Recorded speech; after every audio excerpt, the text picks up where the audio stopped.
It's a gray afternoon on March 27, 1977, at Los Rodeos Airport in Tenerife, Canary Islands. The small mountain airport is in chaos. A terrorist bomb has closed the main airport in the Canary Islands, and dozens of diverted aircraft now crowd every available space. Among them are two Boeing 747 jumbo jets, both waiting to depart. The captains are under pressure, schedules are destroyed, passengers are restless.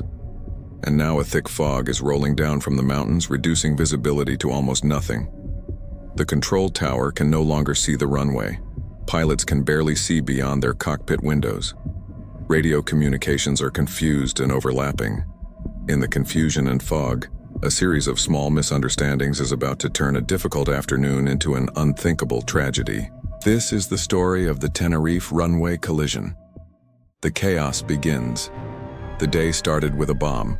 Earlier that afternoon, a terrorist explosion at Gran Canaria Airport forced authorities to close the facility. Dozens of aircraft were suddenly diverted to Los Rodeos Airport in Tenerife. Los Rodeos was a small regional airport nestled in the mountains, never designed to handle wide-body jets. It had a single runway, limited parking, and no ground radar. Within hours, jumbo jets crowded every available space. Among them were two Boeing 747s. KLM Flight 4805 from Amsterdam carried 248 passengers and crew. Pan Am Flight 1736 from Los Angeles carried 396 people. Both had been scheduled to land at Gran Canaria. Now they sat on the ground in Tenerife, their passengers growing increasingly frustrated. In the cockpit of the KLM 747, Captain Jacob Veldhuizen van Zanten checked his watch for the third time in 10 minutes. At 50 years old, he was the airline's most senior pilot, the chief flight instructor, and the face of KLM's safety campaigns. Colleagues called him a perfectionist. Some called him demanding. He turned to his first officer, Klaus Meurs. "We're running out of time," he said quietly. If they didn't depart within the hour, they would exceed their legal duty time limit. That meant an overnight stay in Tenerife and professional embarrassment for a captain who prided himself on never being late. Van Zanten had called his wife earlier from the terminal. "I'll be home late," he told her. "But I'll be home tonight." He intended to keep that promise. The fog descends. By late afternoon, Gran Canaria reopened, but as crews prepared to leave, thick fog rolled down from the mountains, reducing visibility to 300 meters, then 200, then even less. From the control tower, controllers could no longer see the runway. They were directing traffic blind, relying entirely on pilot reports over the radio. The crowded apron created another problem. The parallel taxiway was blocked. Both the KLM and Pan Am 747s would have to taxi down the main runway itself. This meant both massive jets would be on the active runway simultaneously. The KLM aircraft taxied first, moving through the fog toward the far end where it would turn around for takeoff. Van Zanten sat rigid in his seat, jaw tight. Every minute of delay was another minute closer to exceeding duty time. Behind them, the Pan Am crew followed, instructed to exit at the third taxiway intersection and wait while KLM departed. But in the thick fog, the markings were nearly impossible to see. Captain Victor Grubbs leaned forward, squinting into the gray wall. "I can't see a damn thing," he muttered. At the far end, KLM completed its turn and lined up for departure. Van Zanten's hands moved across the controls with practiced efficiency. Flaps set, engines ready. What he couldn't see, hidden in the fog somewhere behind him on the runway, was the Pan Am 747 still searching for its exit. The fatal miscommunication. At 5:02 p.m., Van Zanten keyed his microphone. "KLM 4805 is ready for takeoff and we're waiting for our ATC clearance." The controller responded with their flight clearance, the route they should follow after departure. His transmission included the phrase, "You are cleared," referring to the routing, not takeoff authorization. Van Zanten's hand moved toward the throttles. First Officer Meurs hesitated. Something felt wrong. The clearance hadn't been explicit. He keyed his microphone carefully. "We are now at takeoff." The tower controller responded immediately. "Okay, stand by for takeoff. I will call you." The words were crystal clear. Do not depart. Wait for authorization. But at that exact moment, the Pan Am crew transmitted, "No, we are still taxiing down the runway." Two radio signals hit the same frequency simultaneously. The interference created a loud squeal that blocked both transmissions. In the control tower, the controller heard only static. In the KLM cockpit, they heard fragments and noise, but not the critical warning. Muirs's throat tightened. He had to ask, "Is he not clear, that Pan American?" Van Zanten's response was immediate and sharp. "Oh, yes." His tone left no room for discussion. Van Zanten was the chief instructor, a legend in the company. The weight of hierarchy pressed down like a physical force. Muir had done his duty by asking, but challenging him further felt impossible. Van Zanten released the brakes and pushed the throttles to full power. The Boeing 747 began to accelerate into the fog. Behind his controls, Muir felt his stomach drop, but he said nothing. The last seconds, the KLM 747 gained speed rapidly, accelerating down the invisible runway. In the cockpit, Van Zanten's eyes were locked on the airspeed indicator. 100 knots, 120 knots, 140 knots. 1,000 meters ahead, hidden in the fog, First Officer Robert Bragg suddenly saw lights, then a shape, then the unmistakable silhouette of a Boeing 747 emerging from the gray wall, coming straight at them at terrifying speed. "There he is," Bragg shouted. "Look at him.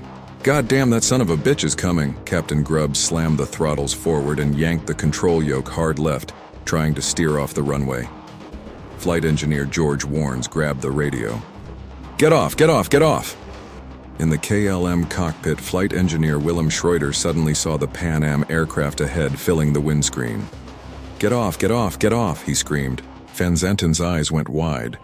Horror and understanding hit simultaneously. He hauled back on the control yoke, trying to lift the nose and clear the obstacle. The aircraft wasn't fast enough. The nose lifted, but the belly remained low. The impact was catastrophic.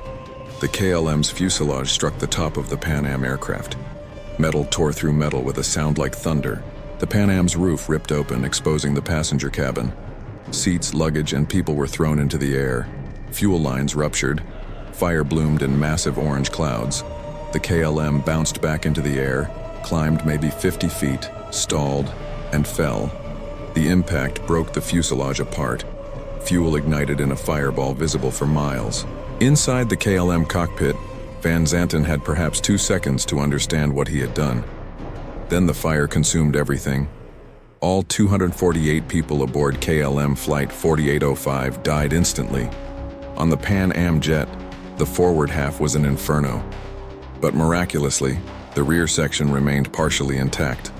Survivors could see daylight through the gaping hole where the roof had been. One of them was Floy Heck, a 70-year-old grandmother. The impact threw her from her seat. When she looked up, the woman next to her was gone, simply gone, torn away by the collision. Fire roared at the front. Smoke filled the air. "Out!" someone screamed. "Get out now!" Survivors scrambled toward the rear exits. Some jumped from the torn fuselage onto the runway. Flight attendants deployed escape slides and guided passengers away from the flames. Of the 396 people aboard Pan Am, Flight 1736, 335 died. 61 survived, most seated in the rear. Captain Grubbs escaped with severe injuries. The total death toll was 583 people. It remains the deadliest accident in aviation history. The investigation. Investigators from multiple countries descended on Tenerife. The evidence painted a devastating picture. Captain Van Zanten had begun his takeoff roll without explicit clearance. The controller's words were unambiguous. "Stand by for takeoff, I will call you." But under pressure from duty time limits and perhaps overconfident in his authority, Van Zanten had heard what he wanted to hear. The radio interference had been catastrophic.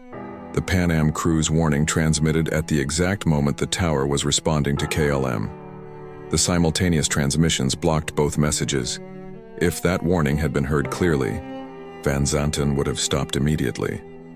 First Officer Muir had questioned Van Zanten explicitly about the Pan Am's position. But when Van Zanten dismissed his concern, Muir had not pushed further. The hierarchical culture of aviation made challenging a senior captain nearly unthinkable. The investigation revealed that the accident wasn't caused by one mistake. It was the perfect alignment of multiple failures: the bomb, the fog, the crowded airport, the ambiguous communication, the interference, the hierarchy. Any one of those factors, removed or changed, would have prevented the disaster. The investigation led to fundamental changes. The most significant was crew resource management, or CRM. Airlines began training crews to work as teams rather than hierarchies. First officers were explicitly authorized to challenge captains. Captains were trained to listen. Standard radio phraseology was completely overhauled.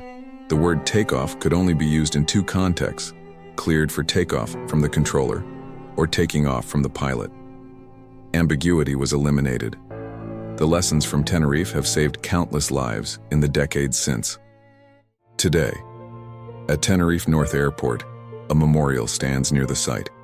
The monument lists 583 names from 70 nationalities. Families from around the world still visit. Captain Jacob Veldhuizen van Zanten is buried in the Netherlands. To those who knew him before March 27, 1977, he remains a skilled pilot and dedicated instructor. To aviation history, he is a cautionary tale about pressure, hierarchy, and the catastrophic consequences of small misunderstandings. First Officer Klaus Moers died doing his job correctly. He questioned his captain. He asked for clarification, but the culture of his time kept him from pushing harder. His death, along with 581 others, changed that culture forever. Floy Heck returned home to California and lived for many more years. She rarely spoke about what she saw that day. The images haunted her, but she was grateful for every day she had with her family afterward. The Tenerife Runway collision remains the deadliest accident in aviation history, but the tragedy forced the aviation industry to confront uncomfortable truths about communication and hierarchy. Today's pilots train extensively in CRM. They practice assertive communication. They learn to speak up without hesitation when they see a safety concern. They learn that questioning authority isn't insubordination, it's their duty. The fog that descended on Tenerife obscured more than just the runway. It obscured judgment and clarity. But from that fog emerged a clearer understanding of how humans must work together to prevent disaster. 583 people died because of miscommunication, pressure, hierarchy, and seconds of confusion. Their names are remembered. Their deaths led to changes that continue to save lives every day. The Tenerife Runway collision changed aviation communication forever and claimed 583 lives. If this story impacted you, leave a like to help others discover it. And if you want to hear more stories of disasters and the lessons learned, subscribe to the channel. New videos every week exploring the incidents that shaped our world.